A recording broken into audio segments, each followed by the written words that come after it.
What's up, pimps and hoes? In my last video, we discovered that Jason Lanier is a major creep. I've heard people say that too much of anything is not good for you, baby. But I don't know about that. No one is safe. Not even your grandma. Would you mind kneeling down for me? Fantastic. Are you my bride? Good grief, you're gorgeous. You're stunning. You are just, if we were the same age, if I was any... Un brazo? Un beso? Okay. Oh, the men are not safe either. Disculpen que andamos sin camisa, como vivimos aquí. No se preocupen.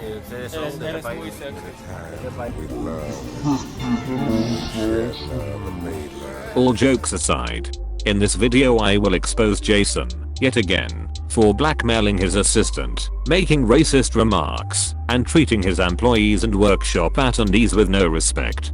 Joyce worked for Jason as his assistant, and here is what she had to say about her experience. As he made me his assistant, and then I became his project director, and pretty much my duties included scouting models, taking video when our video guy wasn't available, taking production images, putting shoots together, making sure that models weren't bickering, making sure that workshop attendees could get a hold of Jason, talk to certain sponsored companies, serve Jason food when he needed to eat, pack up our luggage when we needed to leave places, bag drag. I did everything. I did a little bit of everything. When the models would start to fight, I'd kind of like calm things down. When the workshop attendees were pissed at Jason, he'd send me over to go talk to them. When he wanted to go shoot a model alone, I'd kind of like distract people. I would help teach the workshops. That's a lot of duties and responsibilities. I bet she was making good money working for a famous photographer sponsored by a few major brands. Negative. She was working practically for free. It's not like he paid me or I was on payroll. It's like, dude, I work for you practically for free. I think I made, the entire time, the entire almost 4.5 years I worked for him, maybe, and I'm being nice here, maybe $1,800? Well, okay, Jason is not paying her, but I bet he is awesome to work with. Negative, again. You're photographers, and you want it so bad. I didn't want to be famous, but I wanted to. I just wanted to make it as a photographer, so I did everything. I did anything I could to stay in his good grace, and it was never good enough, It was never good enough. He belittled me in front of workshop attendees, calling me a hoochie and a hoe and a whore. The first time I ever met his triplets, he said, "This is Joyce, your crackhead biological mother." And I just thought, what the hell? That is so inappropriate, especially having adopted kids, Are you guys ready? Yeah, go. Okay. Don't talk back to me. Sorry. That'll probably not make it in the video. Oh, that's nice, eating on the job. It's for him. I'm not even eating. It's for him. You smell like tamales, Joyce. Normally there's a joke associated with that, but this time it's the truth. Oh my gosh, this is old. This is before this little hobbit was born. You cut off the top. No, I know, but I did in these. Get a better shot, Joyce. Okay. Only one chance to get it right. Stop getting it wrong. Go over there. You better don't. I better don't what? Tonight's not the night. Tonight's not the night. Bentley. Woo! Mamacita. That's pretty caliente. Yeah? Go ahead and look this way. Joyce likes it caliente, don't you? My little cochinita. Cochinita. Cochinita means pig in Spanish. When did it become normal to call your employees a bitch, a hobbit or a pig? Especially in front of other employees and workshop attendees. Unfortunately, Joyce was not the only one Jason treated like shit. Oh, that was the sexiest shot of your butt. You work it, girl. Baby got back. Do you know how far you pushed me to the edge of what I can tolerate? Beautiful woman. Excellent veil thrower. And me. All right, you ready? Oh, and them. Hi, gingerbread. Oh, it happened for me. Was it good for you? Don't scratch along the bottom, honey. Somebody's trying to kick my crotch. I think it's Honey Pot. It's all me, Jason. It's always you. All right, you ready? Don't fall on me, Deb. You ready, Honey Pot? Who's behind me? Jason, upstairs. Gosh, you hooker. There we go. Oh my God, Jason's hat. You know you want it. Jason, take it out. Kiss my grits. See proof that I'm from Michigan. No one will believe you. Your accent screams hillbilly hit. Here, go stand there. Let me take a picture. Oh no, I'm not. I'm the smart one. Whatever. I'm the smart one. You want to go stand in there? You want me to make you famous? Wow. Jason's workshops are an amazing deal. Not only do you get to learn mediocre photography, but you will also get humiliated and called names in the process. Things that went on workshops and shoots, you know, from what I hear still go on to this day. You know, shooting models naked. He used to do that in the beginning when we first started in front of workshop attendees. We actually did a photo shoot in a jail in West Virginia with models naked, and he had all the workshop attendees there. So I mean, they can verify that he does several naked shoots, but then it got to where he didn't want people there. He didn't want workshop attendees there. He didn't want men on the shoots. It ended up starting to become where it was just the model, me, and our video guy. A lot of times we were working 18, 20 hours days, and it almost seemed like the model was gradually taken to a place where she'd end up shooting nude. And after a while, me and the video guy started wondering, you know, what is going on? Like, why are we shooting this when Jason doesn't use any of these shoots, you know? You know, we'd get in the car and me and the video guy would be super quiet, like so uncomfortable, like maybe irritated because it was freezing and we were on the beach in the middle of nowhere and we hadn't eaten all day and we hadn't slept but a couple hours from flying in on a flight, and and then Jason would just start to make his excuses. You know, Joyce, I only shoot the models naked because I'm trying to figure out light rendition for rotolight and how the light falls on the body. I mean, he always had like this bizarre excuse because he couldn't use the images. And I know he knew what we were thinking. And I knew that after like the 5th or 6th time of his excuses, it started to get like, really? Like, what are you doing with these? Hi. Hi, welcome to Second City Spank Bank, the world's #1 mental depository. How can I help you? Oh, I just want to make some deposits. Of course. Now, for security reasons, could I have the name and titty size of your first deposit with us? Sure. Jennifer Harrison. Like huge ass titties. I think October 98. Oh, that's fine. I don't need the year. Oh, all right. There you go. My, that is a lot of deposits. So fast forward down, the line, I end up meeting my husband now, but at the time my boyfriend, and Jason was just very unwilling to meet him or like him. I mean, he had my husband had dropped me off at the airport twice and went to shake Jason's hand, and Jason ignored him. He would constantly talk bad about him. He would call him a wetback. He said, why would you want to date a Mexican man? You need to date a white man, and what's wrong with you? You want to fix people instead of, date people who are Caucasian. And he would constantly call like my husband a beaner and tell me that I just want to date losers who are beaners. Now, in the past, I had dated some losers, I ain't gonna lie. But I just thought it was so disrespectful to keep calling him a beaner. And I told him, my husband's a really good guy. What else other than weddings? What do you guys do? Quinceañeras. Yeah, ándale, muchacho. Okay. We're having an amazing shoot here. Couples making out in a holy place. Couldn't get better. And I'm sweating like a dog. And thank you for coming. This is not looking good for Jason. But wait, there is more.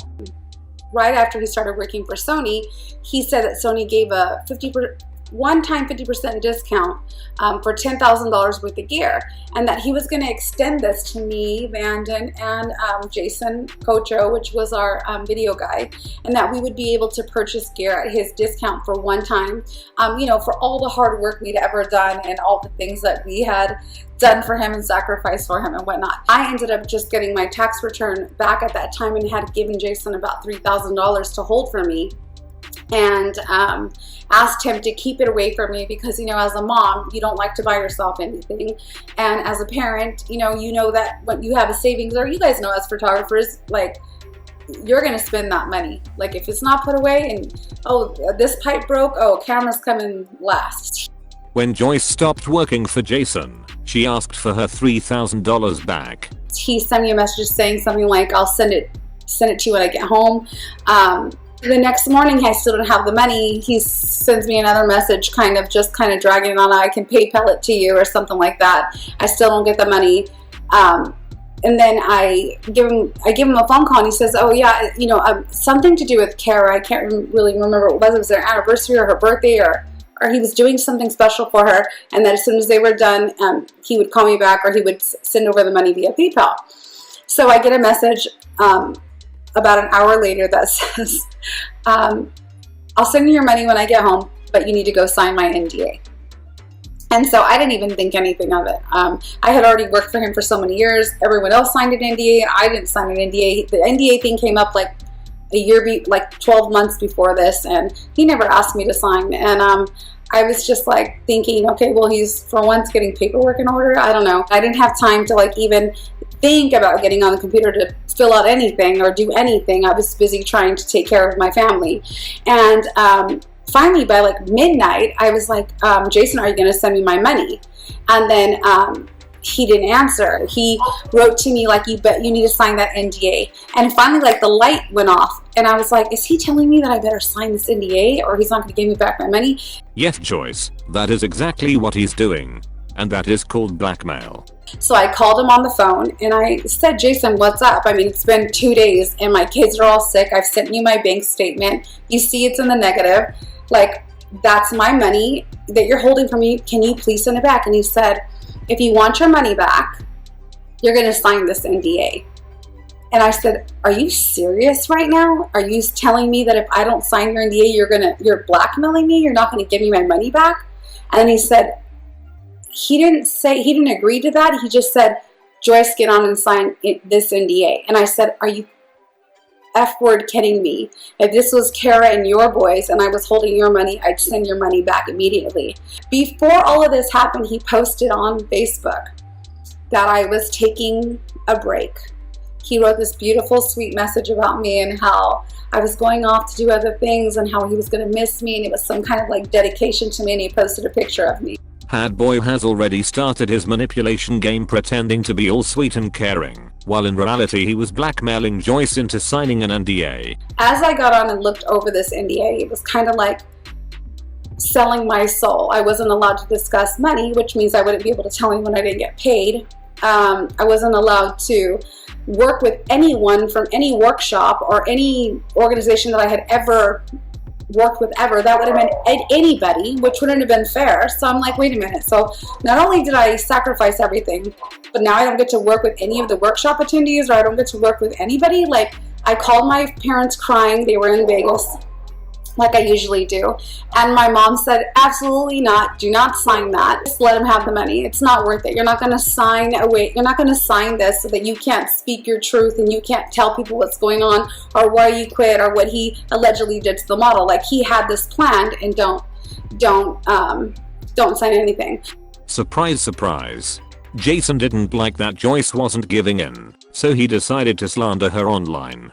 A clever tactic to prevent his fans from believing her, in case she decided to come forward with her story. The next day, I woke up in the morning and there was a message on his Facebook implying that I had done something. Due to recent events, I no longer am associated with Joyce Isis. He was liking comments where people were saying things like, wow, she must have done something really, not well or not good, and he was implying that I had done something wrong.